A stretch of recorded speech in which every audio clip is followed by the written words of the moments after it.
Selamat sore penonton, saya Akbar Yumni, salah satu Ketua Komisi Riset dan Kebijakan Dewan Perwakilan Jakarta.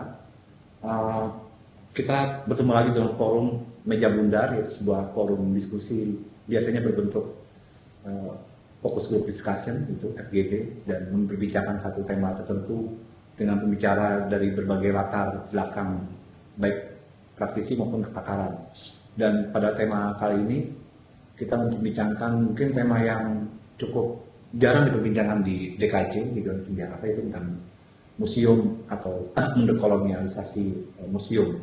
Ya, tentu saja banyak latar belakang yang bisa diperbincangkan dari tema ini, dan cukup menarik kita menghadirkan beberapa pembicara dan praktisi. Yang pertama mungkin Bu Irmawati Marwoto. Kalau yang selalu dia pengajar di UI dan concernnya tentang arkeologi postmodern gitulah.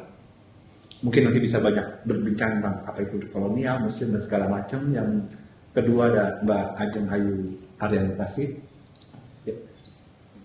Dia sebenarnya lebih banyak museum studies gitulah, yang kemudian juga banyak sedang concern dengan isu kolonial museum. Yang berikutnya yang ketiga ada Lutfan Nur Rahman. Dia selaku praktisi Direktur Permanenteng, pembuat film tentang candi-candi. Yang kemudian yang terakhir ada Muhammad Rafi. Dia satu dari KPBMI, Komunitas Pecinta Pemerhati Budaya dan Museum Indonesia, yang banyak melakukan aktivasi dan melakukan touring segala macam publik ya. Oke, mungkin pertanyaan pertama yang bisa kita obrolkan, kira-kira apa itu dekolonialisasi dan apa itu kolonial, dan mungkin bisa dimulai dari Bu Irma. Mau mulai dulu atau? Boleh? Oke, silakan. Boleh. Jadi yang kita pahami dalam colonizing museums gitu ya adalah bagaimana kita membuat narasi-narasi baru ya yang berbeda dengan narasi-narasi kolonial gitu ya. Terutama museum-museum itu kan banyak didirikan oleh kolonial ya. Nah itu kemudian kita menjauh membuat narasi-narasi yang baru ya berdasarkan kita ya yang dikoloni ya gitu ya, seperti itu. Nah biasanya ini adalah nanti narasi-narasi ini biasanya gitu ya, ini bagian dari memori ya. Jadi social memory yang nanti akan kita perdebatkan gitu, yang bisa diperdebatkan terkait dengan memori kolonial ini loh gitu ya. Jadi memori kolonial yang ingin kita jauhi gitu ya dari yang sekarang kita tahu gitu ya tentang kolonial, karena hampir semua dunia museum kita adalah dunia kolonial gitu ya, di Indonesia ini terutama gitu. Nah ini yang kita ingin kalau kita bicara decolonizing museums, artinya kita mulai membuat narasi-narasi baru mengenai museum kita gitu ya, oleh kita. Mungkin itu dulu ya. Oke. Mungkin dalam Mbak Ajeng juga concern tentang dekolonisasi museum, kira-kira isu dekolonialisasi ini dimulai sejak kapan, kalau misalnya menuju waktu, atau yang ada apakah kemudian sudah ada praktek yang dijalankan dari dekolonisasi museum di Indonesia? Kebetulan dekolonisasi museum itu disertasiku. Kalau sejak kapan, memang sangat baru-baru ini saja ya, gitu, baru mulai digaungkan ya sekitar 8-10 tahun ke belakang, bahkan nggak sampai gitu ya, baru mulai orang membincangkan tentang dekolonisasi museum. Kalau misalnya untuk di Indonesia sendiri memang sangat baru. Bahkan di ICOM, International Council of Museum, itu baru ada working group on decolonization, itu baru 2023 kemarin, dan fokusnya ICOM itu 2022 sampai 2028, on decolonizing itu baru 2022 sampai 2028 nanti gitu. Jadi memang di dunia ini memang sedang lagi sangat diperbincangkan, dan memang ya baru dimulai proses. Kalau kita ke Lutfan, mungkin secara praktik apakah ketika membuat Lutfan punya pengalaman membuat candi-candi merekam candi, mendokumentarkan candi-candi yang ada di Jawa atau maupun di Nusantara ini. Apa kemudian praktek di kolonial yang kamu lakukan ketika ada wacana kolonialisasi sebelumnya? Benda-bendanya teman. Terima kasih Bang. Jadi di Forum LAPI sendiri memang kami concern dengan bagaimana sebenarnya riset terkait sejarah seni di Indonesia gitu. Bahwa pada akhirnya kita menyadari bahwa ada celah yang sangat panjang gitu, yang harus dijembatani gitu. Karena kita tahunya seni modern Indonesia dimulai dari Raden Saleh. Kita sebelum itu kebetulan karena aku dari arkeologi, aku semacam gimana kalau kita coba mendalami heritage atau bagaimana sejarah kita prakolonial. Dan itu memang ya seperti yang kita tahu gitu di dunia arkeologi, memang fondasinya dibangun dari purbakalawan dari Belanda ya. Dan apalagi waktu itu Raffles ya, dan dalam bukunya Solok Java itu memulai inventarisasi yang cukup sistematis ya, dan akhirnya dari situ muncul semacam euforia terhadap benda-benda klasik di Indonesia gitu. Dan akhirnya ketika kami mencoba untuk membuat film gitu, berdasarkan bagaimana ya kita melihat tinggalan-tinggalan ini lepas dari kolonial historik kan. Walaupun karena interpretasinya dibangun ya dari para purbakalawan kolonial ini, akhirnya kita mencoba untuk awalnya berangkat dari candi yang memang benar-benar ditemukan oleh arkeolog Indonesia, yaitu Candi Batujaya. Jadi interpretasi itu dibangun oleh teman-teman arkeolog Indonesia itu dari Universitas Indonesia kebetulan tahun 4-5. Dan memang waktu itu akhirnya kita mencoba untuk menggali bagaimana sih sebenarnya Candi Batujaya ini secara narasi interpretasinya dibangun dari selain penelitian arkeologi ya, tapi juga sejarah yang melibatkan warga-warga di situ. Walaupun pada akhirnya kita nggak tahu ya, karena Candi Batujaya itu dia ditinggal selama 10 abad ya karena banjir, dan akhirnya itu masyarakat baru yang okupasi Batujaya tersebut. Tapi waktu itu menarik ya, dari obrolan dengan almarhum Dr. Bambang Budi Tomo selaku peneliti utama Batujaya waktu itu dari Pusat Penelitian Arkeologi Nasional, itu kita semacam mencoba ya untuk dalam artian bukan merevisi ya, tapi semacam bagaimana kita berangkat lagi untuk membangun konstruksi sejarah kita ya. Karena kan kita tahu bahwa waktu itu Kutai dibangun sebagai maksudnya masa sejarah gitu. Karena Batujaya ada indikasi lebih tua dari Kutai, dan itu sebenarnya kita bisa bagaimana masa sejarah itu kita bangun ulang bersama-sama, dan akhirnya mungkin mengintegrasikan perspektif yang lebih, saya nggak mau bilang Indonesia ya, tapi lebih objektif dan lebih mengutamakan mungkin ya kearifan lokal seperti itu sih. Jadi waktu itu perspektif dari pembuatan filmnya adalah bagaimana, karena kita agak jauh ya mungkin masuk ke sejarah yang jauh itu, masyarakat hari ini memaknai Candi Batujaya sekarang, lalu Prambanan dan juga Candi Panakaran juga. Jadi logika juga. Untuk Raffi mungkin pertanyaannya ini ya, sejauh mana kemudian cara kalian mendekatkan museum ke masyarakat secara umum, dan kira-kira metode bisa bercerita misalnya tentang beberapa metode yang pernah kalian lakukan di Jakarta. Ya, terima kasih Mas Akbar. Sebelumnya saya disclaimer, karena saya bukan background arkeologi atau sejarah, saya dari background hukum. Jadi saya memandang museum dari segi peraturan dan tata laksana pelaksanaan peraturan undang-undang. Mungkin dari segi KPBMI, kita sebagai komunitas pemerhati dari budaya museum, kita selalu berkegiatan, nggak selalu bulanan, cuman kegiatan yang rutin kita lakukan antara lain ya besukan, itu semacam walking tour, kita ngajak orang-orang. Terakhir kita melakukan itu bulan Mei kemarin ke FKUI Salemba. Itu ada Museum Imeri, Museum Imeri UI. Kita ngajak kurang lebih 50 orang. Kita tur ke dalamnya, dan itu merupakan gedung bekas kedokteran Jawa, Bu, ya. Semua dokter Jawa ya. Ya. Kita belajar sejarahnya, bagaimana tentang kedokteran dari Sofia pindah ke di situ, lalu kita belajar bagaimana tentang isi-isi museumnya apa aja. Dan ada satu koleksi yang nggak boleh difoto tentang bagian tubuh manusia, dan itu nggak boleh difoto. Mungkin selain locator kita pernah sinau aksara, sinau keramik, terakhir kita di Muskitnas kita ada workshop membatik juga kemarin awal tahun ini. Ini balik lagi ke Bu Isma, mungkin pertanyaan agak spesifik. Kalau dari sejarah benda-benda bersejarah, katakan candi ya, reruntuhan segala macam ya, misal kayak candi Prambanan aja ditemukan berdasarkan reruntuhan, begitu juga demikian.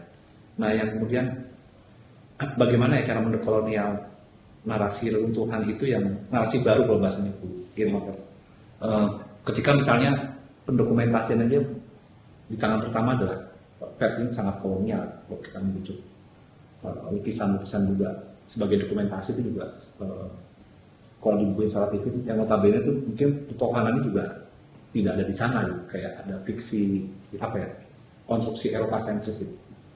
Dan gimana kita cara membuat narasi baru dalam konteks narasi reruntuhan ini, kira-kira gimana? Karena hampir semua sumber sejarah itu juga berangkat, bahkan rekonstruksi candi di Prambanan dan Borobudur ini sebenarnya juga berangkat dari konstruksi pertama yang ala barat itu. Ya, baik. Ya begini, mungkin kita bisa melihat tuh begini, karena memang arkeologi kan bergeraknya dari, kalau yang terlihat di atas ya, itu dari ruins ya. Jadi ruins yang dulu, ruins yang sekarang gitu, itu termasuk dalam, jadi kajian arkeologi itu sekarang bergerak, Mas. Tidak selalu harus yang zaman prasejarah, jangan yang klasik gitu ya, tetapi zaman-zaman yang sekarang namanya the recent past of archaeology gitu ya. Jadi ruins-ruins itu memang itulah kita bergeraknya di situ. Kalau kita tidak menggali ya, tapi kita melihat yang di atas gitu. Nah, caranya adalah dengan adanya decolonizing ini ya. Jadi kita bicaranya adalah tidak lagi mengacu kepada pendapat-pendapat lama. Gitu Pak. Jadi pendapat-pendapat para kolonial itu harus kita tinggalkan. Yaitu kita dengan meneliti ulang, Pak. Meneliti ulang dengan kacamata kita dan permasalahan-permasalahan kita yang sekarang gitu. Bukan lagi selalu mengacu kepada menurut mereka gitu, itu bla bla bla bla bla gitu. Tapi itu harus ditinggalkan. Jadi sekarang itu harus menurut kita gitu kan, dengan permasalahan kita yang baru-baru ini gitu ya, dengan teori-teori dan konsep-konsep yang baru tentang masalah identitas, masalah apapun gitu ya, tapi dengan kacamata yang baru kita cara kita melihatnya seperti itu ya, mungkin itu. Kalau buat Bu Ati mungkin kayak bisa dikembangkan, tadi menarik Bu Irma menyatakan bahwa sebenarnya kita arkeologi itu berangkat dari ruins reruntuhan itu kan, yang kemudian notabene ya konstruksi ini juga selama ini berdasarkan konstruksi kolonial. Kira-kira bagaimana mendekolonialisasi ruin ini yang notabene sebenarnya ruin ini sendiri versinya juga versi kolonial. Kalau saya risetnya lebih tentang mendecolonizing the museum itself ya, museum itu sendiri ya, bukan candi gitu. Tapi kalau dari museum sebenarnya kita juga bisa lihat arsip-arsip, bahkan arsip-arsip kolonial itu banyak juga sudut pandang yang bukan kolonial. Maksudnya gini, selama ini kan kita tahu misalkan ya, sorry ya Mas, aku nggak mau bahas candi. Ini cuma contoh aja candi. Si museum-museum kolonial yang selama ini kita tahu yang katanya dibuat oleh Belanda untuk mengkoloni kita gitu, tapi sebenarnya di dalam situ juga banyak peran orang Indonesia di dalamnya yang kita selama ini nggak tahu gitu. Jadi ada museum Radia Pustaka misalkan 1890 itu yang membangun orang Jawa, yang bikin orang Jawa, saya lupa siapa namanya, patih dari Kasunanan Solo waktu itu. Nah, tapi pastinya memang dia nggak mungkin ujuk-ujuk nggak ada apa tiba-tiba bikin museum ya. Pasti memang sudah ada contohnya. Itu dia sekolah di Belanda, dia udah lihat museum nasional yang sudah eksis pada masa itu, lalu dia bikin versi dia sendiri untuk kebudayaan Jawa gitu. Juga ada contoh-contoh seperti itu cukup banyak gitu ya sebagai founders, kayak di Sumatera Utara apa mbak namanya, Simalungun itu yang bikin juga pendeta Batak, pendeta Simalungun dari tahun 1939 gitu ya. Dan itu dia benar-benar involving masyarakat sekitar gitu. Jadi walaupun dananya didukung sama pemerintah Belanda gitu, tapi idenya dari dia untuk preserving budaya Simalungun, dan dia tanya siapa yang mau sumbang barang untuk museum gitu kan, bisa menghubungi raja-raja gitu, bisa menghubungi komite Nara Pakoda gitu, komite yang dia bikin segala macam. Jawa Timur juga ada yang seperti itu dan sebagainya. Jadi dan bukan cuma sekedar founders, tapi juga ada orang-orang yang terlibat di dalamnya sebagai pekerja, dari bahkan kelasnya atas ya, manajerial menengah ke atas atau bahkan yang ke bawah pasti ya, sebenarnya kayak tukang tiket, jual tiket, jaga malam gitu. Jadi sebenarnya peran orang Indonesia sendiri di dalam museum kolonial aja sudah bisa dilihat gitu, walaupun dari arsip-arsip kolonial. Pun nanti bagaimana proses si museum yang dulu sebagai instansi kolonial itu mendekolonisasi dirinya, itu sebenarnya dari masa ke masa juga ada gitu, walaupun gayanya beda. Bagaimana gaya di era saya misalnya paling gampang Orde Baru Soeharto dengan post reformasi itu caranya beda gitu. Jadi hal-hal seperti itu bisa dilihat dari bagaimana perkembangan development Indonesian museums sebenarnya. Tapi kalau konsep museum itu sendiri sebenarnya itu murni kolonial atau di Indonesia sendiri, atau ada nggak terminologi yang semacam museum ya, sebelum kolonial datang? Harusnya ada sih, bagaimana keraton-keraton dan ini mempreserve pusatanya kan sebenarnya. Nah itu sebenarnya sekarang jatuhnya jadi appropriate museology namanya. Jadi bagaimana di museum itu orang acknowledge cara-cara lokal untuk manajerial koleksi dan konservasinya gitu, appropriate conservation. Kalau sekarang masih dulu sempat ada masanya sempat ngerasa semuanya harus western style museology gitu ya. Okay. Kalau yang kayak gitu tuh nggak berkembang, kuno, ketinggalan zaman gitu, nggak museum minded, ada masanya seperti itu tahun 90-an. Sekarang bahkan di luar negeri pun sangat seperti itu gitu. Jadi kayak misalnya bulan kemarin saya baru 5 minggu keliling Amerika untuk lihat koleksi Papua di museum. Nah itu mereka, karena saya datang sama tim saya berator dari Papua, orang museum Amerika sangat senang dan nanya ke kita gitu ya, bagaimana ini menangani si artefak ini, apakah harus ada treatment khusus? Treatment khusus tuh bukan masalah harus gimana ya, kayak misalnya ini nenek moyang gitu ya. Ada yang misalkan dia pakai tato gitu. Kalau di tahu Toraja ada yang pakai tato, keluarganya nggak mau tatonya kelihatan karena nanti malu. Jadi dia pasti dia tetap pakai baju kayak gitu. Terus kayak ini patung nenek moyang nggak bisa dibungkus sama plastik. Jadi nanti dibuka tuh plastiknya kayak gitu. Jadi hal-hal seperti itu. Bahkan kayak mereka masuk ke storage atau totem itu disayang-sayang, diajak ngomong bahasa Maori gitu kan. Nanti mau pamit keluar kayak gitu lagi. Jadi memang masih ya appropriate museology namanya. Jadi hal-hal seperti itu. Dan udah nggak ada kaca-kaca lagi kan? Masih ada beberapa yang enggak, jadi tergantung. Kalau itu urusannya tata pamer ya gitu. Jadi ya bagaimana cara kita memamerkan, ininya beda lagi sih. Pembahasannya beda lagi. Bukan, soal ini itu menarik yang bilang Bu Irman. Kalau menurut kamu sejauh ini merekam candi atau benda-benda arkeologis itu asumsinya semuanya ruin atau kita menemukan sesuatu yang utuh, atau jadi bahan dasarnya ya ruin memang?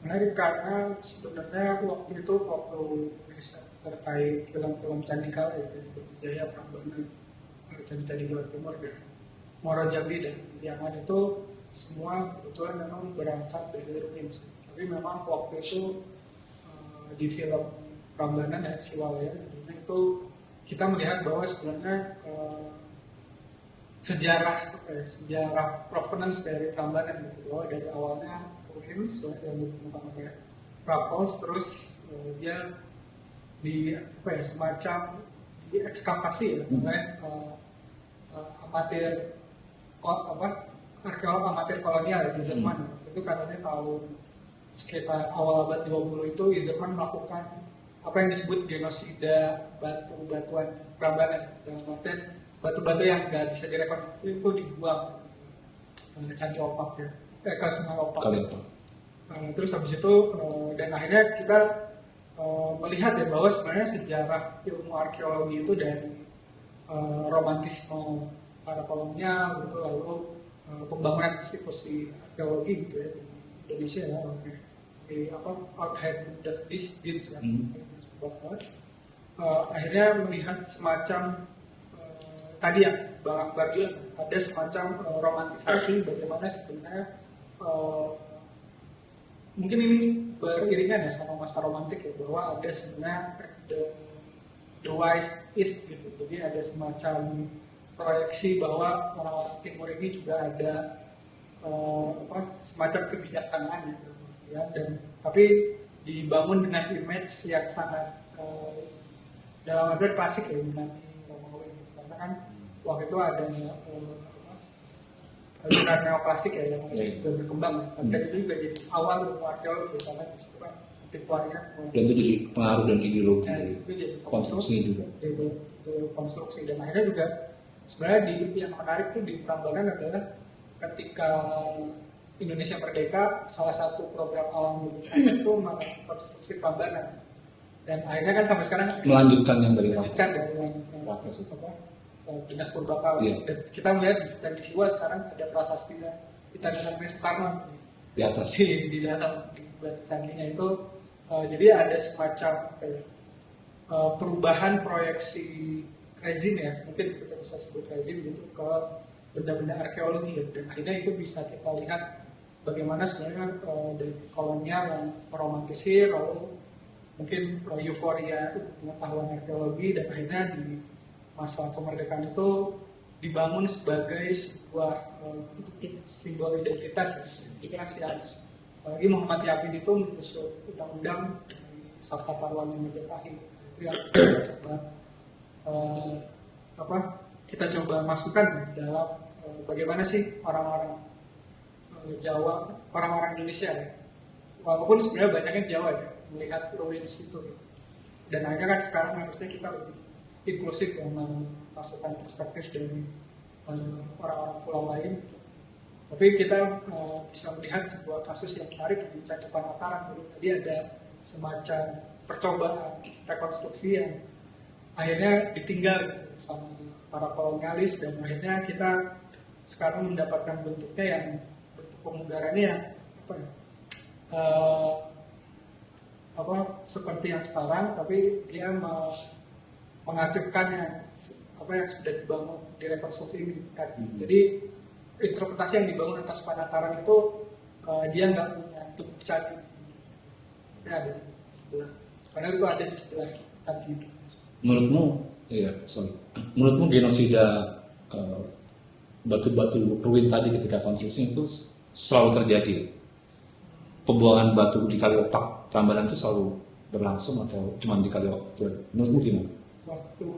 Kalau yang dari catatan riwayat penelitian Prambanan memang terjadi waktu Iserman itu. Setelah itu mungkin nanti bisa ditambahkan bagaimana riwayat pemugaran itu akhirnya lebih sistematis, dan juga kita mengenal istilahnya semacam ngawin batu candi di Jawa Tengah ya. Itu semacam warga-warga lokal yang memang mereka kerjanya adalah mencari sambungan batu candi dan mencocokkannya gitu. Karena kan candi kan dibangun dengan sistem interlock ya, batunya ada pasangan-pasangan. Itu kebetulan waktu kami riset ada memang orang-orang warga lokal yang memang di-assign tugas yang untuk mencari pasangan batu tersebut gitu. Dan ada yang bernada seperti ini, bervaksin seperti itu. Jadi sebenarnya menarik ya untuk bangun sejarah bersama ya, shared history, bahwa ada warga-warga di situ, walaupun kedengarannya tidak ingin gitu, tapi itu semacam ya mungkin dalam istilah sekarang dan kearifan seperti itu.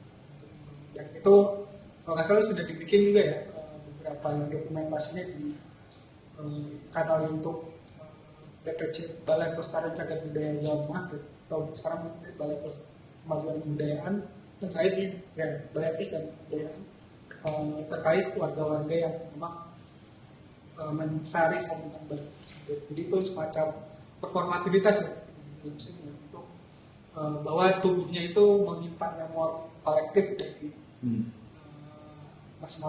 masa lalu. Ini kan tapi perspektifnya seni ya, dan juga tapi ternyata mereka dikaryakan itu di dalam kerja-kerja secara ilmiah. Mungkin balik ke Bu Irma, yang dibilang Rusman tadi kira-kira tetap banyak berlangsung di objek yang lain, ketika ada apa tadi sebutannya genosida batu yang dibuang di Kali Opak gitu. Ketika merekonstruksi dari runtuhan itu apakah selalu berlangsung resiko demikian atau gimana? Mungkin kita bicaranya nggak teknis kayak gitu ya. Kalau ini kan bicaranya tentang decolonizing. Iya, iya. Mungkin kita lihat contoh-contoh ya yang baru-baru. Itu ada mahasiswa saya, jadi saya teringat nih. Ada mahasiswa S3 saya, yaitu ekonomi, dari Fakultas Ekonomi. Dia masuk arkeologi, gitu ya. Nah, dia itu mencoba mempermasalahkan berapa Borobudur itu, berapa biaya Borobudur dibangunnya, gitu ya. Nah, itu dengan multidisiplin ini ya, kemudian dia bisa menghitung ya berapa itu kalau sekarang gitu Borobudur itu jadi berapa gitu, dan itu biaya ternyata besar banget. Jadi dia mengatakan bahwa pada masa Borobudur dibangun yang 75 tahun itu adalah masa berat untuk rakyat itu. Jadi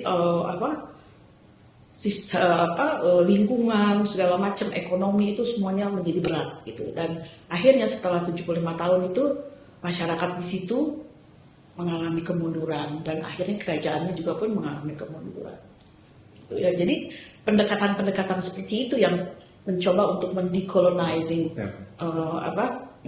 yang selama ini arkeologi itu misalnya pendapatnya FDK Bos gitu ya, Stutterheim gitu ya, itu udah mesti kita buang jauh-jauh gitu ya. Nah, jadi pendekatan seperti itu, dan memang kita harus kenapa bisa begitu gitu ya?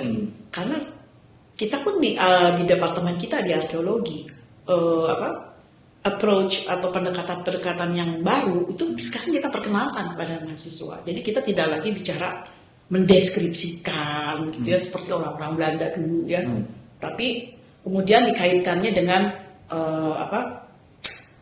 naskah gitu ya. Memang perlu gitu. Tentu saja naskah prasasti itu menjadi bagian yang sangat penting. Tetapi permasalahannya bukan itu gitu ya. Permasalahannya adalah bagaimana dengan pendekatan-pendekatan yang baru itu kita bisa punya narasi-narasi baru. Gitu. Seperti itu. Mungkin itu yang saya ingat itu ya contoh. Iya, menarik.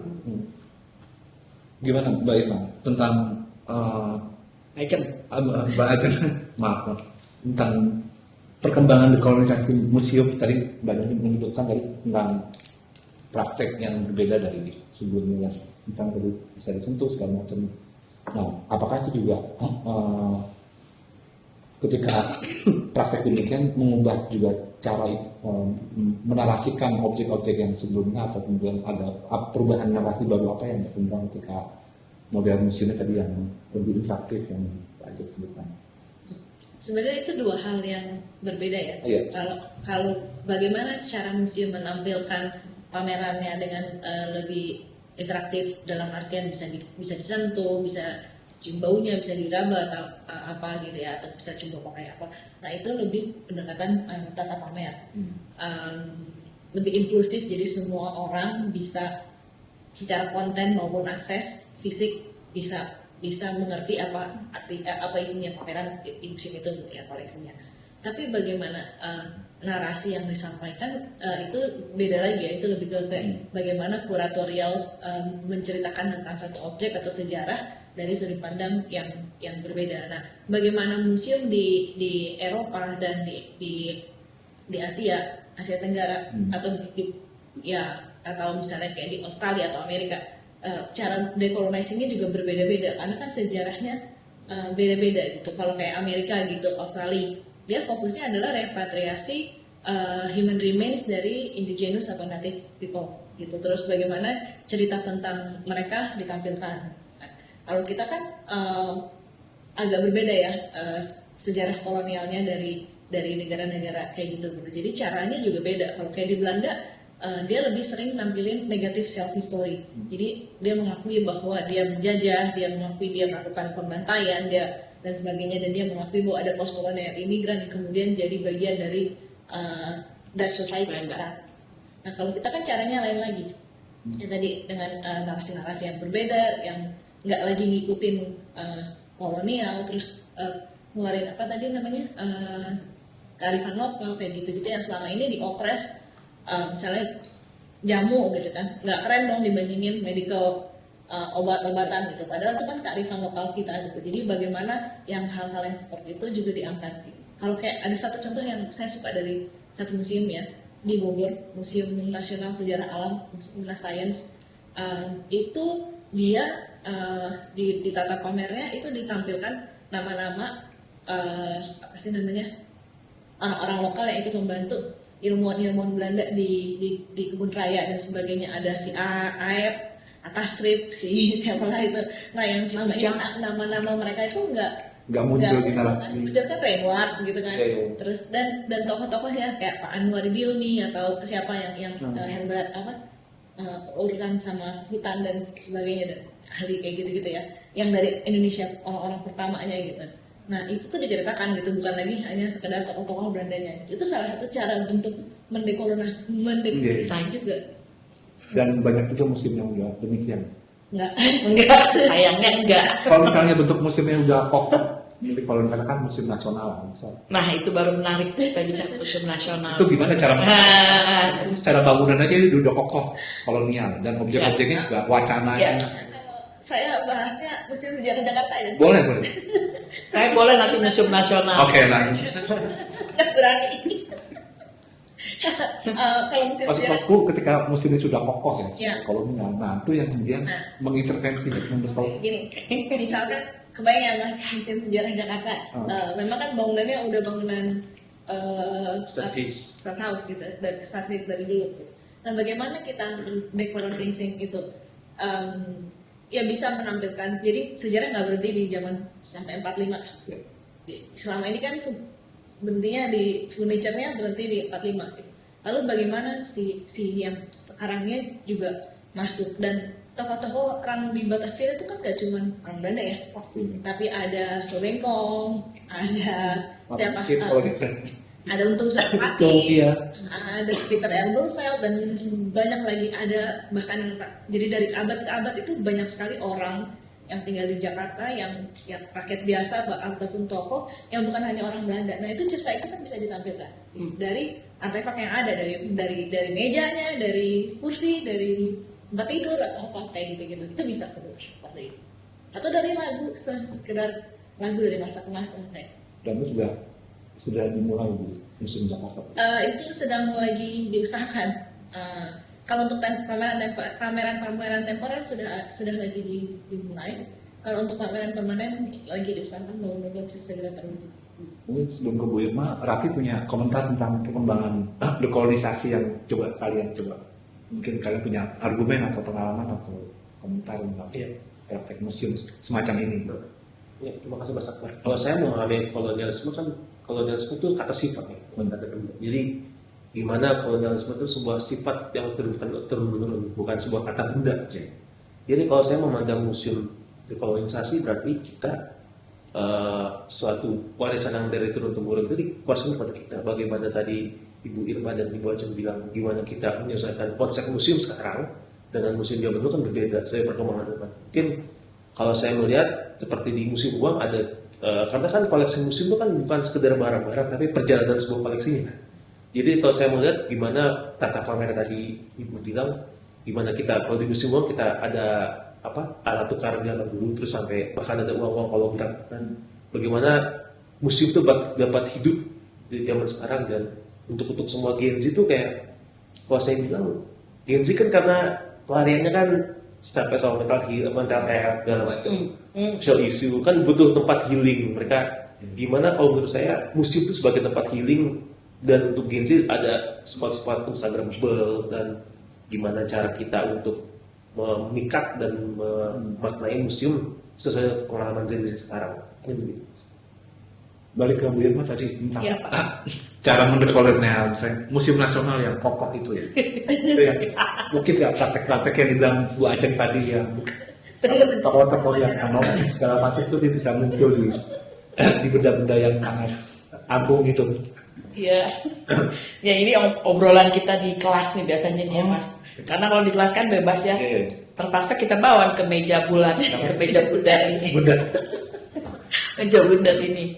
Oke, jadi ya kalau berbicara museum nasional ya, memang ini sangat kontestasi ya, sangat kontestasi ya. Jadi kita sampai sekarang ini kan baru setelah kebakaran ya. Berapa kali kan museum nasional itu sudah ditata ulang lagi pamerannya gitu ya. Tapi bahkan sampai sekarang ini setelah kebakaran ya, itu kan baru lagi nih. Iya. Untuk Pak Hilman nggak ada nih, kalau ada Pak Hilman seru nih ya. Nah, kebetulan saya jadi timnya dia juga ya untuk apa Cem? Repatriasi ya, kemarin tuh kita beberapa tahun tuh 2 tahun lebih ya untuk ngurusin repatriasi itu. Nah, jadi seperti sekarang ini kita melihat museum nasional udah berubah ya sekarang, jauh ya, keren, menyenangkan ya, tempatnya juga bagus gitu ya.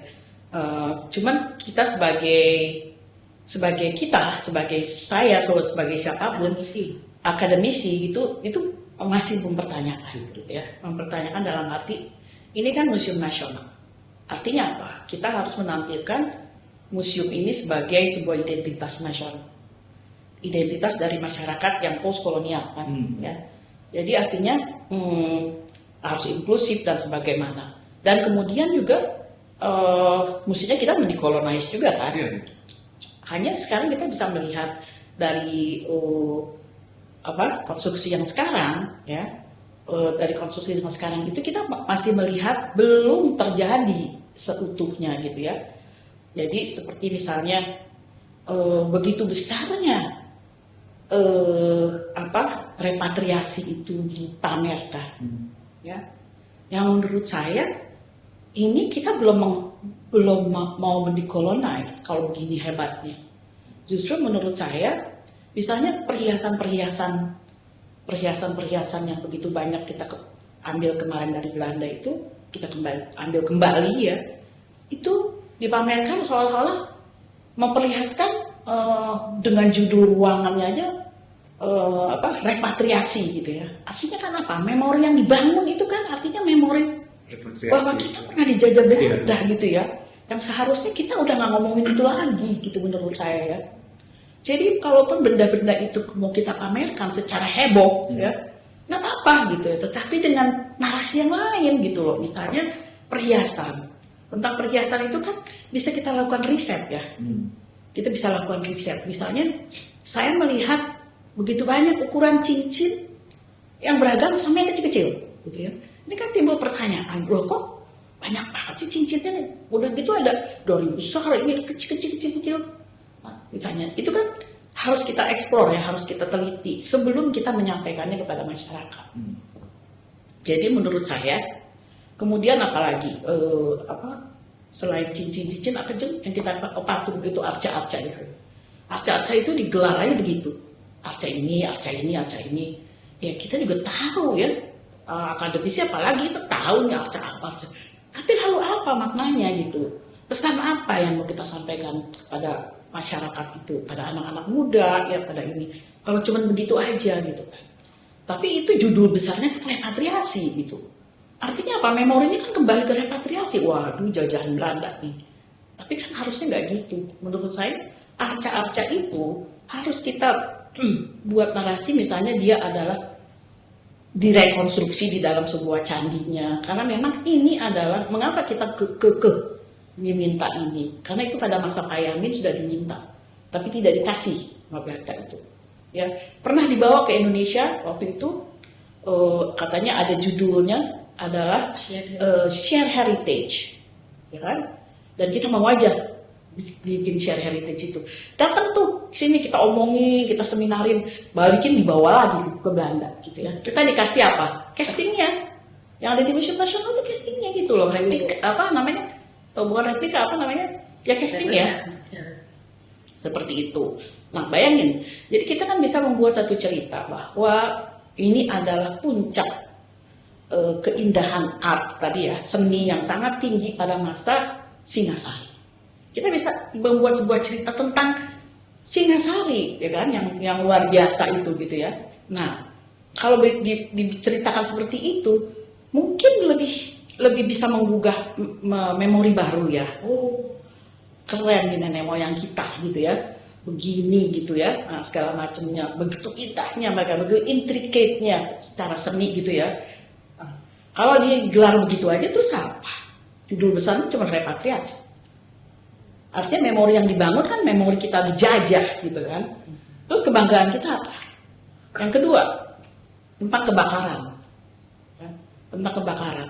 Begitu besarnya arena tentang kebakaran ini, apa kaitannya kan kebakaran dengan apa? Identitas nasional. Apa kaitannya coba saya tanya? Nah, Ada benda-benda yang rusak apa gimana? ada benda-benda yang terbakaran cukup kecil aja ya, nggak usah ruangan, terus memperlihatkan kerja mereka yang menyelamatkan gitu. Itu untuk apa gitu ya? Untuk memori apa yang harus kita kenang dari situ sebagai memori identitas nasional itu apa gitu kan? Itu pertanyaan-pertanyaan kita ya di kelas ya, seperti itu. Lalu apalagi aja oh itu yang pakaian-pakaian tradisional itu dulu, jadi kan ada yang pakai heboh itu kan, pakai IT ya, orang bisa di situ terus boleh milih mau jadi orang Minangkabau, pakai baju Minangkabau, mau pakai apa, itu adalah dulu itu dibuat oleh Mas Pirngadi ya, itu adalah sisa-sisa bagian dari mappingnya orang Belanda. Ya, secara antropologi, ya kan, mappingnya orang memperlihatkan ya orang-orang kita yang terbelakang yang dikoloni oleh mereka gitu ya. Jadi kan mereka merasa kalau yang mengkolonize itu kan kita lebih rendah ya di situ. Nah itulah yang dipertontonkan oleh mereka sekarang. Lalu mereka itu sangat esensial gitu ya.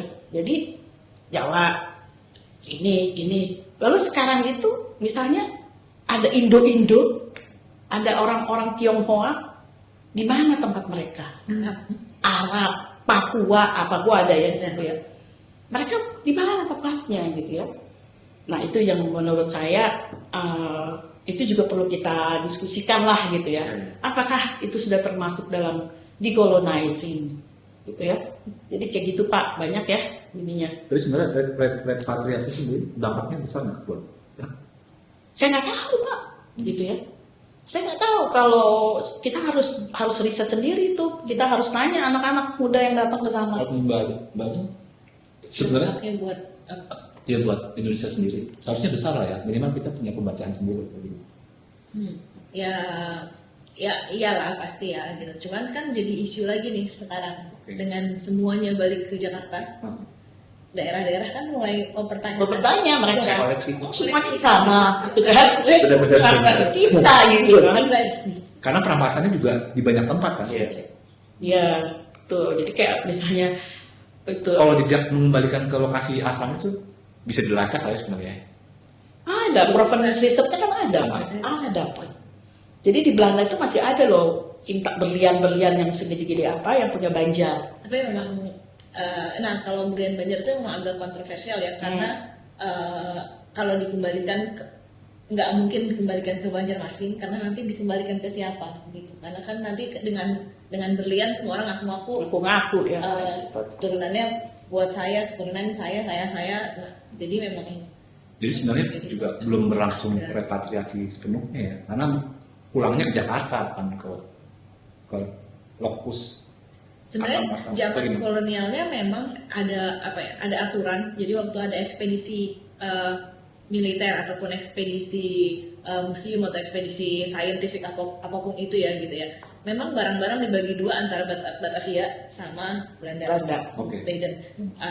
Tapi memang di Batavia memang berusaha disimpan yang bagus juga gitu. Makanya ada untungnya juga sih. Jadi kita memang masih punya barang bagus, punya kita yang diambil dari berbagai macam kerajaan itu ada di Jakarta.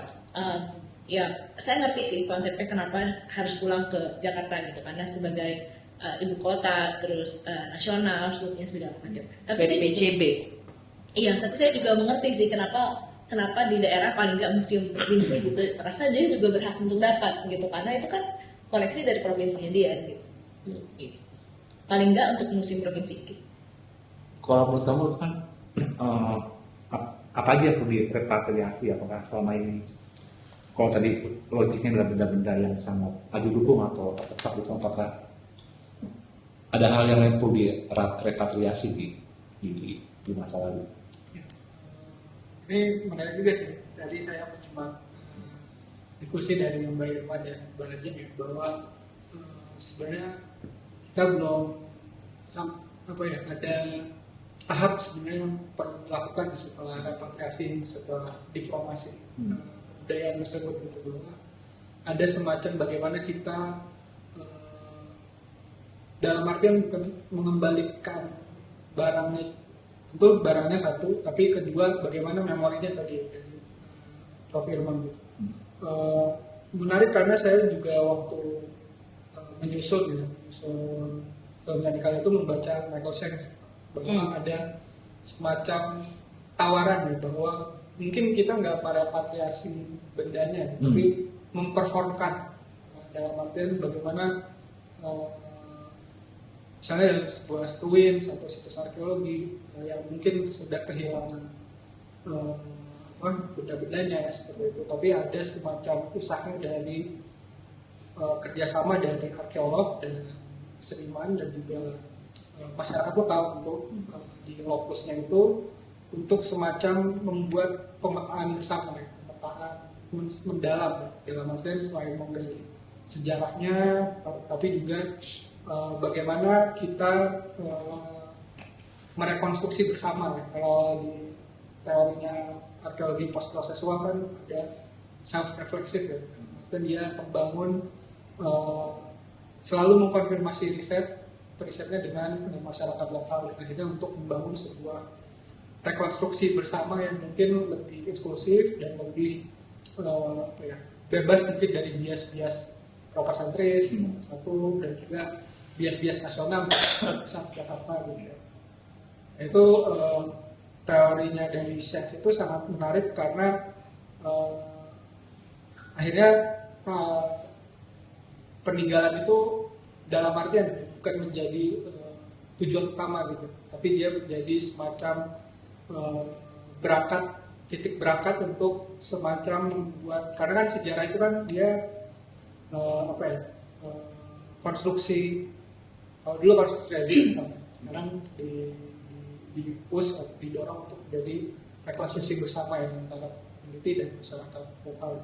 Dan itu akhirnya bisa membuat penafsiran sejarah yang lebih terbuka tadi, dan juga mungkin dalam artian lebih berdampak ya kepada pengalaman ketumbuhan masyarakat lokal. Jadi masyarakat tuh malah merasakan sejarahnya secara sensual gitu, dalam artian dia selain mengetahui ya tahu, tapi juga mengembody gitu, menunjukkan sejarah. Jadi mungkin kalau pertanyaan Mbak Akbar, bagaimana apa sih yang perlu direpatriasi lagi gitu? Tentu di satu sisi kita belum selesai dengan tempat-tempat yang kita miliki sekarang. Ya mungkin kalau memang misalnya ada benda-benda yang masih berada di luar lokusnya gitu, kita bisa, kalau misalnya secara diplomasi dia diperlukan gitu kebudayaan, tapi di sini bisa ada usaha untuk semacam mendekatkan narasi sejarah misalnya dari benda-benda yang di luar untuk ke masyarakat lewat peneliti, kerjasama peneliti, seniman, dan juga masyarakat lokal ya, untuk menyusun, karena kan sekarang dimungkinkan ya, pendekatan multimedia dan juga pendekatan performatif ya, seperti yang berlakukan gitu di Brebes ya, semacam rekonstruksi mogok bersama seperti itu kan jadi peristiwa sejarah, tapi dia di masa lalu tapi dia di present. Jadi mungkin relevansinya, mungkin tawaran provokatifnya adalah seperti itu, bagaimana dia memperformkan sejarah gitu yang mungkin masyarakat tidak putus, tapi dia ketika ada diskusi bersama antara peneliti, seniman dan masyarakat itu akhirnya sejarahnya hidup lagi di tubuh mereka gitu. Mungkin itu yang dilakukan dari aktivasi museum atau program publik, tapi ini yang lebih spekulatif dan lebih dalam artian lebih sensual, lebih ketubuhan seperti itu. Jadi sejarah itu bukan diketahui secara wawasan, tapi secara Kalau Mbak Ajeng, repatriasi sendiri itu istilah yang kolonial atau itu juga bagian dari kolonial? Atau Sebenarnya mungkin pertanyaannya, bisa nggak repatriasi itu kolonial juga? Repatriasinya sendiri? sebenarnya repatriasi itu kalau menurut aku ya bagian dari dekolonisasi sih. Tapi dekolonisasi itu tidak hanya repatriasi koleksi. Nah, kalau mau jawab pertanyaan yang sebelumnya sebutkan, kalau menurut saya lagi-lagi nggak perlu, bukan hanya Jawa, Bali dan Lombok ya yang objek-objek yang direpatriasi. Kebetulan ya bulan lalu saya baru dapat funding untuk mengunjungi museum-museum di Amerika untuk melihat koleksi-koleksi Papua yang dimiliki di sana. Kita nggak pengen bawa pulang balik semuanya, ada ribuan banyak banget. Dari 12 museum yang saya datangi, setiap museum itu punya ribuan koleksi dari Papua. Ya tentunya kita nggak mau bawa pulang semuanya, tapi ada 1-2 koleksi yang sangat langka yang di sini di Papua sendiri juga sudah nggak ada gitu, terutama dari daerah-daerah kayak Sentani, Biak, di atas Jayapura gitu, yang dimana waktu 1850 misionaris itu mulai masuk ke Papua, terus kan mereka akan untuk melakukan menyembah berhala, apa sih namanya, yang menyembah nenek moyang dan sebagainya itu ya, untuk beralih menjadi Nasrani gitu. Nah itu tuh si barang-barangnya itu banyak dibawa ke Eropa atau nanti bahkan pindah lagi ke Amerika gitu. Jadi karena orang-orang yang pindah ke Amerika banyak ke Amerika gitu. Nah itu yang patung-patung nenek moyang yang sangat-sangat itu yang kita udah nggak punya lagi sebenarnya. Kalau menurut saya nggak masalah untuk minta direpatriasi gitu ya. Karena untuk komunitas lokal juga sangat berharga gitu. Tapi ya nggak semuanya gitu, hanya ada 2, 3, 4 beberapa objek, dan yang mungkin juga penting adalah human remains, tengkorak-tengkorak nenek moyang gitu yang ada di luar. Bagaimanapun juga kan itu manusia ya. Wajar untuk kembali. Kalau menurut Mbak Ajeng sendiri, semua benda-benda itu punya relevansi untuk direpatriasi? Atau sebenarnya ya jangan semua benda, dipilih yang punya relevansi? Dipilih ya itu tadi ya maksudnya. Nah, selama ini repatriasi yang berlangsung apakah dikurasi dengan model itu atau sembarang aja udah repatriasi? Kalau itu mungkin Mbak Irma yang lebih ini, karena yang di dalam tim repatriasi sendiri kan. Ya tentunya kita Pak Dirjen yang kemarin tuh Pak Hilmar Farid itu jadi inisiatifnya tentu ada inisiatif dari Belanda ya, karena mereka ingin tadi decolonize tadi ya, juga mereka juga mulai dari di Eropa lah lagi isu seperti itu ya. Nah jadi ini mau mengembalikan, tapi Pak Hilmar itu tidak mau menerima begitu saja gitu ya. Dulu pernah dikasih seterserah mereka gitu ya, segala macam dikasih ke kita yang kita nggak perlu gitu ya.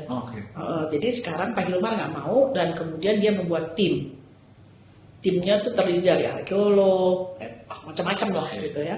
Nah kemudian dengan kita membuat tim, di Belanda juga bikin tim akhirnya gitu. Nah jadi kita antar tim ini kita saling berhubungan lah ya, bahwa kita memilih apa, dan kita antara lain kita tetap meminta yang arca-arca Singosari itu, karena itu memang penting ya kan untuk kemajuan di dalam bidang arkeologi untuk satu masa itu puncak-puncak art itu di situ gitu ya, dan juga sekalian dengan macam-macam latar belakang agama dan segala macam, itu sangat menarik gitu ya pokoknya. Nah lalu kita tentu saja melakukan hal seperti itu. Lalu yang Lombok, koleksi Lombok itu juga kita tentukan bahwa itu juga pernah diminta dan mereka sudah kasih, tapi baru sedikit gitu kan. Sementara di sana banyak sekali gitu ya, dan itu kan sangat berharga ya. Itu yang kita minta lagi ulang. Kemudian ada keris juga, keris kelungkung yang waktu acara apa itu kuputan itu ya. Nah itu juga dikembalikan gitu ya. Nah itu kita minta juga untuk dikembalikan karena untuk orang Bali itu kan sangat bermakna ya seperti itu. Nah, jadi kita mulai mencoba ya berbagai inilah, tentu kita dengan berdiskusi dan segala macam gitu. Jadi nggak begitu aja gitu loh, ya kan? Terus kita tentukan. Misalnya yang dibalikin kalau dari Belanda itu yang dianggap sebagai jarahan perang. Ya, Gitu. itu yang diambil, yang Belanda menjarah secara paksa. secara paksa. Itu menjadi priority ya. Jadi kalau yang hadiah itu belum kita bicarakan. Iya, jadi kayak misalkan gini, ada bajunya Teguh Umar di Amsterdam, di Aceh nggak ada, museum Aceh nggak punya. Gitu. Tapi ya akan agak lebih sulit ya meminta itu kembali karena dianggapnya baju itu bukan diambil paksa dari Teguh Umar, tapi dijual sama anaknya ke kolektor gitu. Jadi kayak yang seperti itu memang masih Yang lutut aja ya, lutut. masih lebih susah. Tapi menurut Ibu semuanya punya relevansi atau ada yang nggak punya relevansi maksudnya? Ya kalau mau ngomong semua ya gimana Ada ya? ya? Harus Nggak, maksudnya yang selama ini dipilih, ya, harus dipilih yang lah, selama ini Mas. balik itu sudah terpilih semua ya? Ya, kayaknya sih tentunya sudah terpilih lah seperti itu ya. Jadi memang hal-hal yang penting lah berkait dengan tadi ya, dengan perjalanan sejarah kita gitu ya. Kan Pangeran Penogoro juga kan tentang segala macam artefaknya beliau itu kan juga udah dikembalikan juga sini gitu ya. Negara Kertagama, naskah Negara Kertagama juga kan sudah. Secara politik memang repatriasi itu hubungannya dengan perampasan perang. Yang ini kita minta perjanjiannya adalah gitu, yang lutut, Yang sama Belanda. yang sama Belanda, yang lutut ya. Ya. Teman KPBMI sini gimana? Pengalaman repatriasi ini ada sesuatu yang menarik nggak buat kalian? Atau pernah kalian melakukan sesuatu dari konteks repatriasi?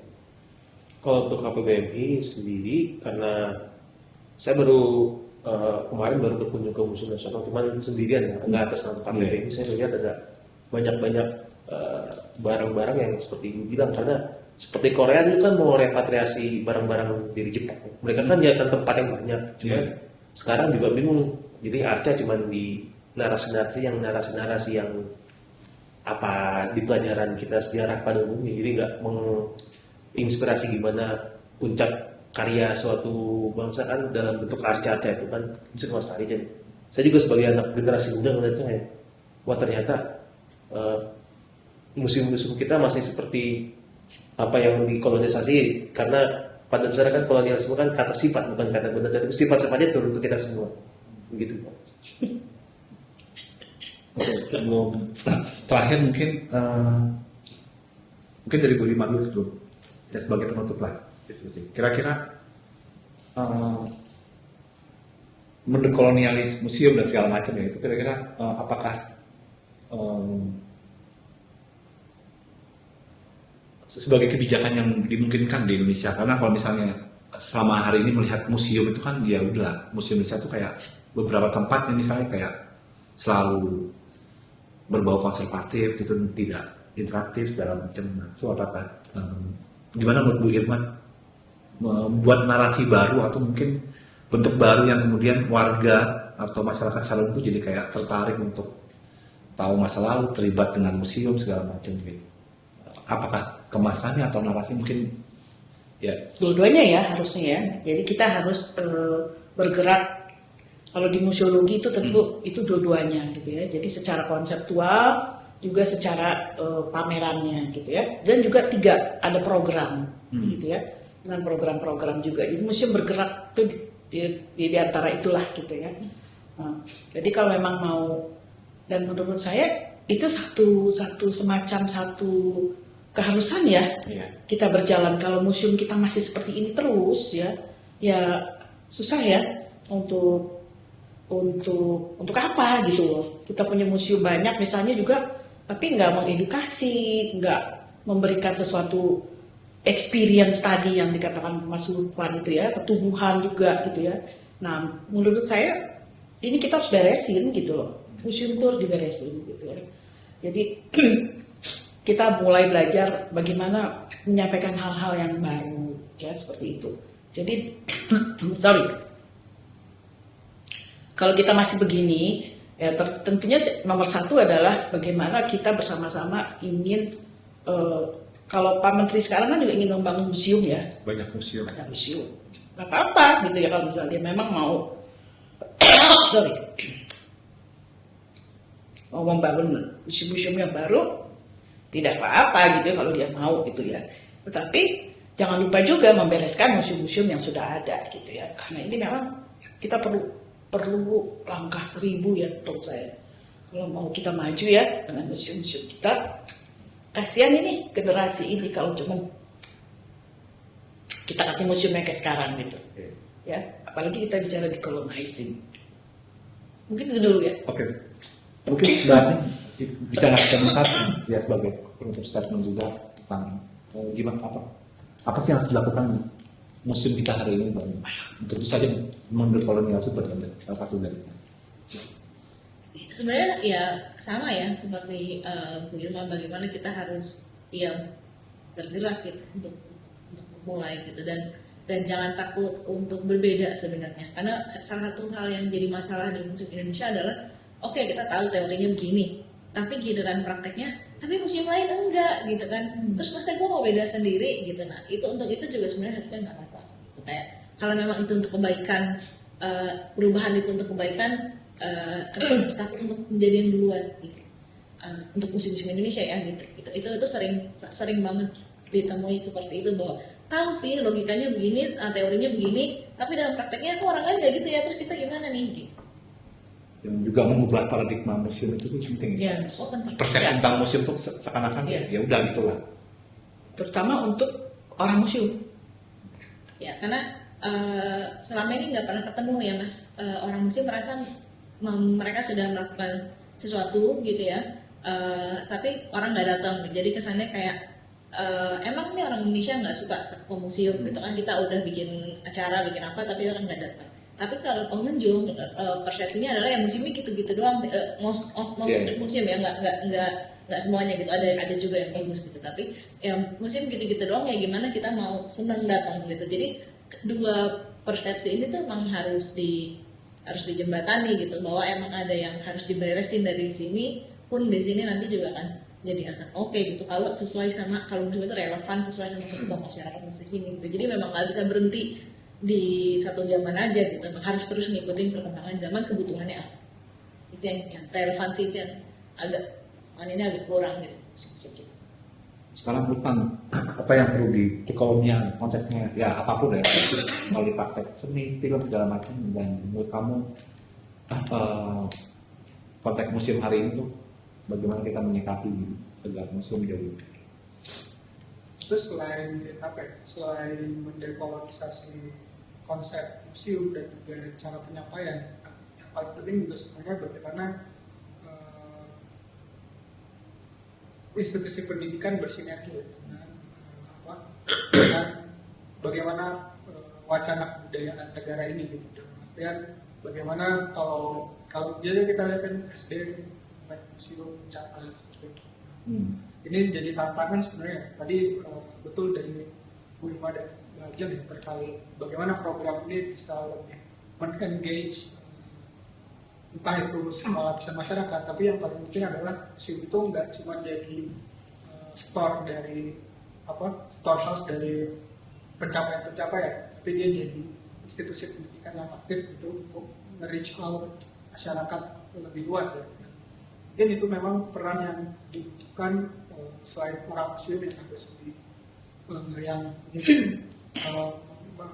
mengeluarkan effort yang lebih keras, tapi juga menggandeng teman-teman sektor kreatif ya, untuk semacam membuat engagement yang lebih kritis ya. Itu penting ya, karena kan mungkin institusi pendidikan kita masih lacking ya, masih kurang di dalam bagaimana siswa para pelajar itu belajar. berjibaku ya secara kritis dengan sejarah. Berpikir kritis. Bagaimana dan secara kualitatif juga itu harus dirasakan. Makanya pengalaman tumbuhan itu mungkin jadi penting. Lalu juga bagaimana sebenarnya produk-produk komunikasi kebudayaan itu tidak cuma informatif dan menarik ya, tapi harusnya bisa semacam membangunkan kritisisme ya dan para penonton ya, publik yang lebih luas. Bagaimana ya oke, aku tahu sejarahnya misalnya contohnya seperti ini, oh menarik ya, tapi yang paling penting adalah bagaimana si produk komunikasi ini semacam membangunkan sisi kritis dari generasi muda tentu. Bagaimana kok begini ya cara penyampaiannya, gitu. Bagaimana sebenarnya dramaturgi dari penyampaian ini bisa semacam engage sama pemahaman publik yang lebih luas. Saya rasa itu penting bahwa museum itu punya pekerjaan yang dia nggak hanya menjadi institusi pendidikan dan juga store penyampai informasi ya, tapi dia juga jadi institusi yang harus memprovokasi masyarakat gitu. Jadi lebih kritis dan jadi lebih kreatif ya untuk ya tadi sih kalau dari teorinya seks yang saya sepakati adalah jadi semua menciptakan sejarah bersama. Gitu. Mungkin teman kali silakan dari kamu punya harapan apa tentang museum kita hari ini? Ya. Khususnya untuk program yang melibatkan banyak publik segala macam dan anak muda. Ya. Terima kasih Mas Akbar. Karena KPBM fokusnya sebagai jembatan kan antara pemerintah dan masyarakat, terutama untuk media edukasi dan informasi soal budaya dan museum. Saya harap mungkin kedepannya museum dapat lebih diperbaiki secara fundamental, terutama soal menggunakan unsur-unsur dan narasi-narasi yang berbau kolonial tadi, dan terutama karena kita fokusnya untuk banyak generasi muda di komunitas ini dan tidak menutup kemungkinan bahwa kita juga punya Dewan Penasehat, ada Pak Betot sama Pak Julianto selaku Dewan Penasehatnya. Mudah-mudahan karena banyaknya generasi muda, saya pikir kita perlu menciptakan ya museum sejarah bersama tadi, seperti Mas Nurfan bilang, agar generasi muda dapat memahami bahwa sejarah kita nggak seperti yang di buku-buku juga, tapi kita mengalami experience langsung ketika ke museum ya, dan melihat bahwa ini karya nenek moyang kita, nggak cuma apa-apa yang di buku kita lihat, tapi kita harus mengalami langsung dan melihat apa yang menjadi karya di nenek moyang kita. Gitu Mas. Oke, terima kasih semuanya Bu Ilma. Ya, sama Pak Akbar. Demikian teman-teman penonton acara Meja Bunda kali ini dengan tema yang cukup menarik tentang mendekolonialisasi museum, dan terima kasih sudah menyaksikan. Sampai jumpa lagi ke program Meja Bunda berikutnya. Terima kasih.